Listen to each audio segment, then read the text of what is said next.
Hi friends, வணக்கங்க. எல்லாம் எப்படி இருக்கீங்க? நல்லா இருக்கீங்களா? நாங்கள்லாம் ரொம்ப நல்லாயிருக்கோம்.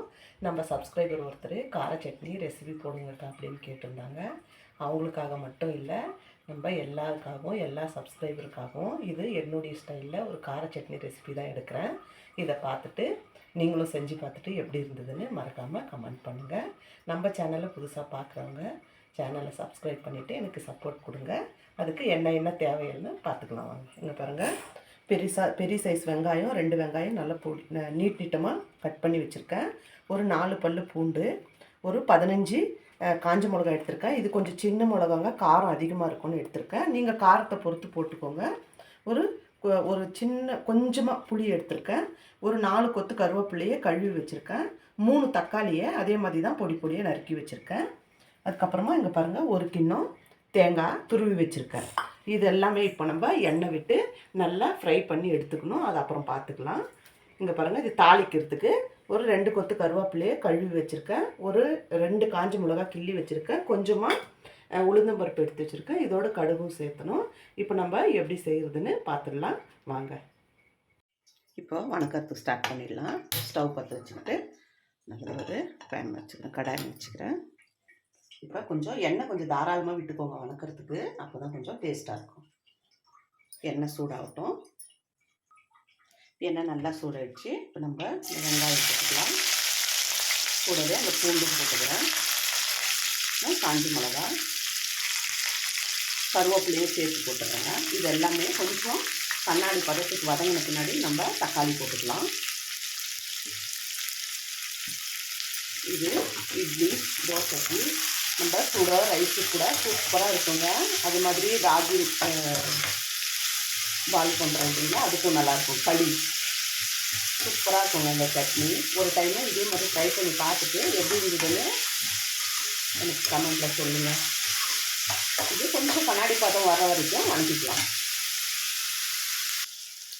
இது பாருங்கள், இந்த அளவுக்கு வணங்கினதும் இப்போ நம்ம இந்த புளியை போட்டுடலாம்.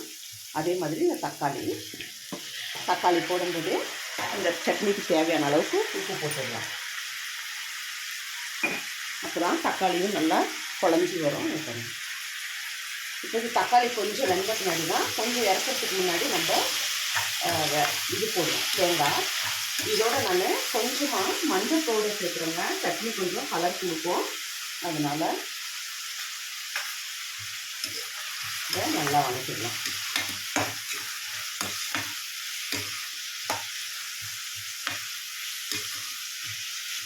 தக்காளி அப்படியே உடஞ்சி வரணும். அந்த அளவுக்கு கொஞ்சம் வணக்கிடலாம் நல்லா. இதுங்க தக்காளி நல்லா நைட்டாகி குடஞ்சி வருது. இப்போ இந்த ஸ்டேஜில் நம்ம எடுத்து துருவி வச்சுருக்கோம் இல்லைங்களா, அந்த தேங்காவை நான் போட்டுருக்கேங்க.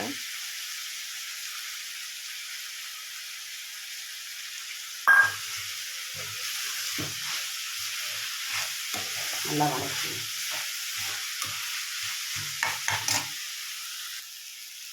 நல்லா வணங்கிடுச்சு பாருங்கள்.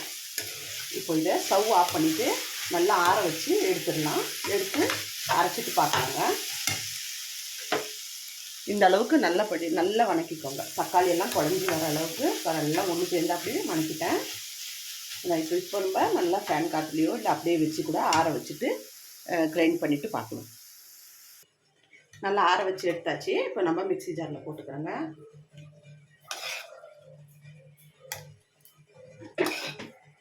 இப்போ இதை அரைச்சி எடுத்துக்கலாம்.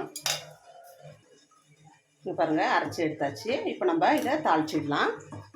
அதுக்கு நான் சட்னியில் வணக்கி எடுத்தேன் இல்லைங்களா, அதே கடாய் வச்சுக்கிறேன். ஏன்னா அதிலே கொஞ்சம் எண்ணெய் இருக்குது. இப்போ கொஞ்சமாக எண்ணெய் விட்டுக்கலாம் நம்ம. நான் சைட் பை சைடாக இட்லியும் ரெடி பண்ணிட்டேன். எண்ணெய் கொஞ்சம் சூடாகட்டும். எண்ணெய் சூடாகிடுச்சு. இப்போ நான் ஒரு ஸ்பூன் கடுகு போட்டுக்கிறேன். நல்லா பொரிஞ்சு வரட்டும் கடுகு பொரிஞ்சதும் நல்லா இந்த உளுத்தம்பருப்பும் நம்ம காஞ்ச மிளகாயும் போட்டுக்கிறேன். நல்லா உளுத்தம்பருப்பு பொன்னிறமாக ஆகட்டும். அதுக்கப்புறம் கருவேப்பிலை போடலாம், இல்லைன்னா தீஞ்சிடும் கருவேப்பிலை.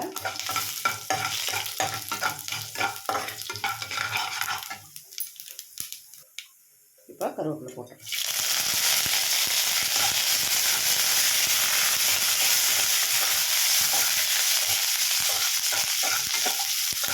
தாளிப்பு வச்சு இது தாளிச்சதை நம்ம சட்னியில் போடுறோம். அந்த கலர்ஃபுல்லாக சட்னி உண்மையிலே ரொம்ப டேஸ்ட்டாக இருக்குங்க.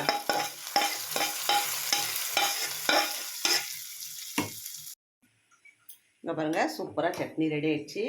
நான் சைடில் இட்லியும் ஊற்றி வச்சுட்டேன். இங்கே பாருங்கள், அவ்வளோ டேஸ்ட்டாக இருக்குங்க. இது நீங்களும் ஒரு டைமு இதே மாதிரி ட்ரை பண்ணிவிட்டு எனக்கு கமெண்ட்டில் சொல்லுங்கள். இந்த வீடியோ உங்களுக்கு பிடிச்சிருக்கோன்னு நினைக்கிறேன். இதே மாதிரி உங்களுக்கும் ரெசிபி வேணும்னா எனக்கு கமெண்ட்டில் சொல்லுங்கள். என்னால் முடிஞ்ச அளவுக்கு சீக்கிரம் கேட்குறவங்களுக்கு நான் ரெசிபி எடுத்து போடுறேன். இதாங்க கார சட்னியும் இட்லியும் சூப்பராக இருக்கும். நீங்களும் ஒரு டைம் ட்ரை பண்ணிவிட்டு எப்படி இருந்ததுன்னு எனக்கு கமெண்ட்டில் சொல்லுங்கள். நம்ம சேனலை புதுசாக பார்க்குறவங்களா இருந்தால் சேனலை சப்ஸ்கிரைப் பண்ணிக்கோங்க. கமெண்ட் பண்ணுங்கள், ஷேர் பண்ணுங்கள். மறக்காமல் உங்கள் சப்போர்ட்டை எனக்கு கொடுங்க. நான் உங்களை இன்னொரு வீடியோவில் பார்க்குறேன். பாய்ங்க.